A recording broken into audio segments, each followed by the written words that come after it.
कांग्रेस सांसद राहुल गांधी इस महीने के दूसरे हफ्ते में यूरोप के टूर के दौरान नॉर्वे भी गए थे। 11 सितंबर को नॉर्वे में यूनिवर्सिटी ऑफ ओस्लो में छात्रों के सामने राहुल ने जो स्पीच दी, उसका वीडियो कांग्रेस ने 21 सितंबर को जारी किया।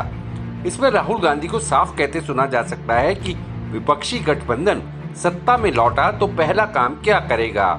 राहुल ने साथ ही ये भी बताया कि मौजूदा नरेंद्र मोदी सरकार के किन कामों से वो इत्तेफाक रखते हैं और किन किन से नहीं। लीजिए राहुल गांधी के शब्दों में सुनिए उन्होंने क्या क्या कहा। What will we do? What will the alliance do when we come to power? हम या हमारा गठबंधन सत्ता में लौटा तो क्या करेगा। नंबर 1, हम भारत में लोकतांत्रिक परंपराओं को लौटाएंगे और हम उन संस्थानों की ओर लौटेंगे जो न्यूट्रल हैं। हम उन संस्थानों की ओर लौटेंगे जो किसी पार्टी विशेष या विचारधारा विशेष की बपौती नहीं है। हम उन संस्थानों की ओर लौटेंगे जो भारत के लोगों से संबंध रखते हैं। How do you do that? हम ऐसा ये सुनिश्चित करके करेंगे कि उन पर दबाव ना डाला जाए। लोग जो इन संस्थाओं को चलाते हैं उन्हें धमकाया ना जाए, उन पर हमले ना हों और उन्हें उनका काम करने दिया जाए। संस्थान भारत के लोगों के हैं और वहाँ संस्थान न्यूट्रल होने के लिए हैं। वो किसी राजनीतिक दल से संबंध नहीं रखते और जिस पल हम संस्थानों के बर्ताव को अपने हिसाब से ढालने की कोशिश करना बंद कर देंगे, जैसा कि आरएसएस या बीजेपी करते हैं, वो वापस अपना काम करना शुरू कर देंगे। ये इसका एक हिस्सा है। दूसरा पहलू ये है कि जो कि कहीं न कहीं यूरोप और अमेरिका में भी चुनौती है और भारत में भी। आज हम प्लेनेट को देखते हैं, इस माइक्रोफोन को देखते हैं, अपनी जेब के मोबाइल को देखते हैं, इस कंप्यूटर को देखते हैं। हम देखते हैं कि उनमें से अधिकतर चीन में बने होते हैं और साफ तौर पर बिना कोई शक चीनियों ने पूरे प्लेनेट के सामने साबित किया है कि वो कामयाबी के साथ उत्पाद बना सकते हैं।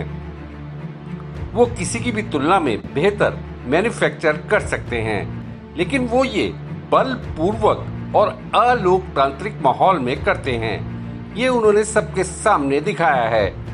ऐसा कामयाबी के साथ करने से उन्होंने अमेरिका के प्रोडक्शन नेटवर्क्स को गड़बड़ाया है, यूरोप के प्रोडक्शन नेटवर्क्स को गड़बड़ाया है, काफी हद तक भारत के प्रोडक्शन नेटवर्क्स को भी। हमारे लिए मैन्युफैक्चर ना करना, उत्पादन ना करना 1 अरब 40 करोड़ के देश के लोगों के लिए विकल्प नहीं है। हमारे यहाँ इतने बड़े पैमाने पर बेरोजगारी और गुस्सा है कि एक राष्ट्र के तौर पर टिकाऊ नहीं रह सकते। तो चीन ने एक नजरिया टेबल पर रखा जिसे बेल्ट एंड रोड कहते हैं। उसका निचोड़ है कि उत्पादन, वैश्विक उत्पादन में दबदबा बनाना। हम सवाल कर रहे हैं कि क्या हम एक वैकल्पिक नजरिया टेबल पर रख सकते हैं, नजरिया जिसमें भारत, यूरोप और अमेरिका मिलकर काम कर सकें, लेकिन बलपूर्वक वातावरण में उत्पादन नहीं, ऐसे माहौल में नहीं जहां आप अपने लोगों को राजनीतिक आजादी नहीं देते, लेकिन ऐसे वातावरण में जहां आप अपने लोगों को राजनीतिक, आर्थिक और सामाजिक आजादी देते हैं। मेरे लिए ये सबसे बड़ी चुनौती है जिसका न सिर्फ भारत बल्कि यूरोप और अमेरिका भी सामना कर रहे हैं। मैं समझता हूं कि यहाँ कमरे में जितने भी छात्र बैठे हैं, ये उन सबको भी प्रभावित कर रहा है। हम इसमें सफल नहीं हुए तो जो छात्र इस रूम में बैठे हैं वो पाएंगे कि भविष्य उतना चमकदार नहीं जितना कि उसे होना चाहिए।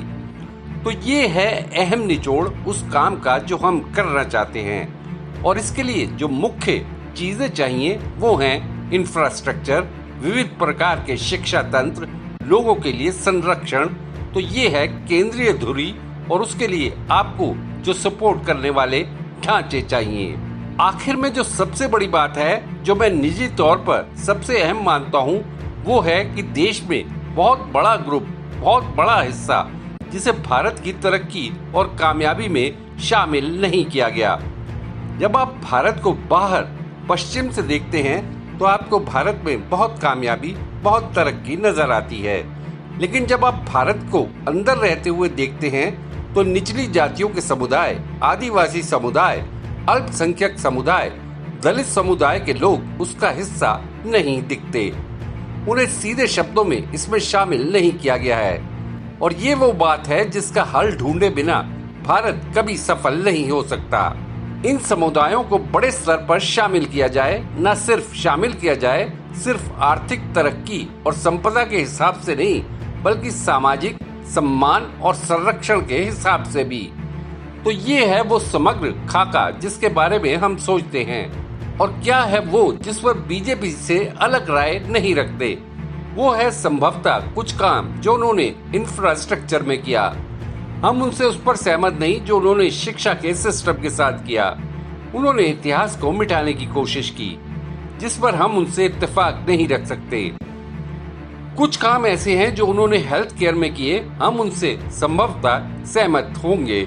हमारी अर्थव्यवस्था की बड़ी दिशा, अमेरिका और यूरोप से हमारे रिश्तों की बड़ी दिशा, संभवतः हम समान रूप से सहमत होंगे। हम यूक्रेन पर जंग पर भी उनके रुख से सहमत हैं, including war in Ukraine, Stan. With their stance on the war in Ukraine, yes. Yeah? Yes.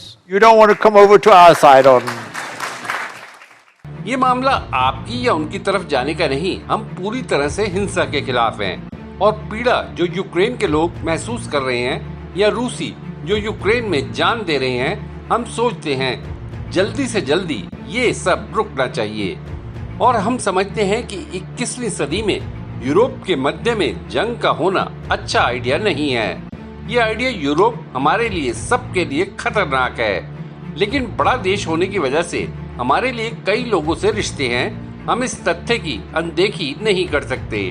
हमारे अमेरिका के साथ रिश्ते हैं, हमारे यूरोप के साथ रिश्ते हैं, रूस के साथ रिश्ते हैं, हमारे ईरान के साथ रिश्ते हैं। ये वो बातें हैं जिसे बड़े देश को अपनी कुदरती सच्चाई के तौर पर रखनी होती हैं। आप उन्हें आकार दे सकते हैं, लेकिन आप उसमें सीमित होते हैं। देशनामा के लिए खुशदीप सहगल की रिपोर्ट। आपको ये वीडियो कैसा लगा, या अगर आपके दिमाग में कोई सवाल है तो कमेंट बॉक्स में जरूर बताइएगा। वीडियो पसंद आया तो लाइक शेयर करना ना भूलिएगा। आपने देशनामा को सब्सक्राइब और नोटिफिकेशन के लिए घंटी वाला बटन दबा ही दिया होगा। फिर मुलाकात होगी आपसे, तब तक के लिए नमस्कार।